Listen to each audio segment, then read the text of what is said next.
গত 19শে জুন 2026 সালে ঢাকাতে ওই সনাতনী ধর্মাবলম্বী নামধারী কিছু রাষ্ট্রদ্রোহী, কিছু বিচ্ছিন্নতাবাদী, কিছু ওই জলাতঙ্ক রোগী, আসলে আমি সনাতনী বলতে হিন্দু ধর্ম, সব হিন্দু ধর্মের সবাইকে আমি খারাপ বলছি না, কারণ তারাও দেশপ্রেমিক ভালো মানুষ আছে বেশিরভাগই।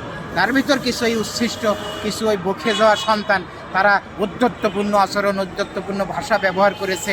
সেখানে আপনারা সবাই জানেন, নতুন করে আর কিছু বলতে চাই, সব বলার যুক্তি নাই, কিন্তু সেটা হলো তারা সে কী বলে, হিন্দুদের নিয়ে আলাদা একটা প্রদেশ গঠন করবে, সেই প্রদেশে মুসলমানরা ঢুকতে পারবে না। তারপরে বলে যে হিন্দুর থেকেই সব মুসলমানরা এসেছে এদেশে। ভাবতে পারেন এদেশে 94% মুসলমান, সেই দেশে এই কথা বলে।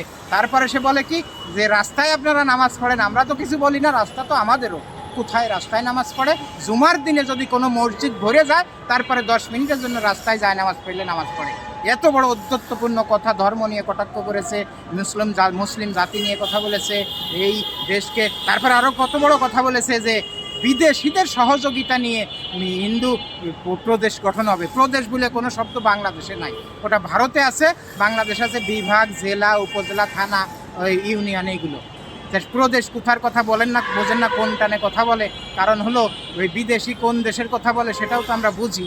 এত বড় উদ্ধত্তপূর্ণ কথা যারা বলে, তাদের বিরুদ্ধে ওই সময় 1 ঘন্টার ভিতর ওইখানে যত লোক ছিল তাদেরকে গ্রেপ্তার করা উচিত ছিল, সেটা সরকার করে নাই। আমরা ধিক্কার জানাই সরকারকে, সরকারের এই নীরবতাকে আমরা গভীরভাবে নিন্দা জানাই, কঠিনভাবে নিন্দা জানাই। তারপরে যেটা হলো সেটা হলো ওখানে তারা আরেকটা উদ্ধত্তপূর্ণ আচরণ করেছে। সব দলের একটা দলীয় স্লোগান থাকে, যেমন বাংলাদেশে আওয়ামী লীগের আছে জয় বাংলা, তারপরে ওই বিএনপির আছে বাংলাদেশ জিন্দাবাদ, ইসলামী দলগুলোর আছে নারায়ে তাকবীর আল্লাহু আকবার। এরকম বিভিন্ন দেশে সব রাজনৈতিক দলের একটা মূল স্লোগান থাকে। তো সেই মূল স্লোগানের একটা হলো ভারতের বিজেপির স্লোগান হলো জয় শ্রীরাম। সেই জয় শ্রীরাম স্লোগানও দিয়েছে ওই মিটিংয়ে, ওই মিছিলে, ওই র্যালিতে। মানে এত বড় উদ্ধত্তপূর্ণ অবস্থা তারা দেখাইছে। তারপরে যখন মামলা না করলো, আমি আইন অঙ্গনের একজন মানুষ, দীর্ঘদিন কোর্টে আছি, তারপরে আমি নিজের থেকে স্বপ্রণোদিত হয়ে দেখলাম যে এই যে কথাগুলো বলছে, আমি একজন ইসলাম ধর্মের মানুষ, ইসলাম ধর্মকে অবমাননা করছে, মুসলিম জাতিকে কটাক্ষ করছে, তারপরে এই দেশকে ছোট করেছে, দেশের অস্তিত্ব, দেশের অখণ্ডতা নিয়ে কথা বলেছে। আসলে এর বিরুদ্ধে কিছু করা দরকার, আইনি পদক্ষেপ নেওয়া দরকার। তারপরে আমি স্বপ্রণোদিত হয়ে আমি অনেক সিনিয়র আইনজীবীর সাথে আলাপ আলোচনা করে তারপরে আমি এই মামলাটা রেডি করে শুনানি করি। গত 24 তারিখে ঢাকা মেট্রোপলিটন ম্যাজিস্ট্রেট আদালতে শুনানি হয়।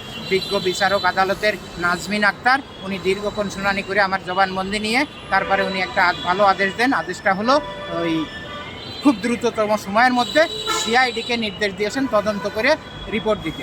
রিপোর্ট দেওয়ার পরে পরবর্তী আইনি পদক্ষেপ শুরু হবে এবং সেই আইনি পদক্ষেপে আপনারা নিশ্চিত থাকেন তার বিরুদ্ধে গ্রেপ্তারি পরোয়ানা জারি হবে এবং তার সর্বোচ্চ শাস্তি নিশ্চিত হবে। এটা আপনারা নিশ্চিত থাকেন, সেটা আমি করেই ছাড়বো ইনশাল্লাহ, আমি যদি বেঁচে থাকি। আচ্ছা,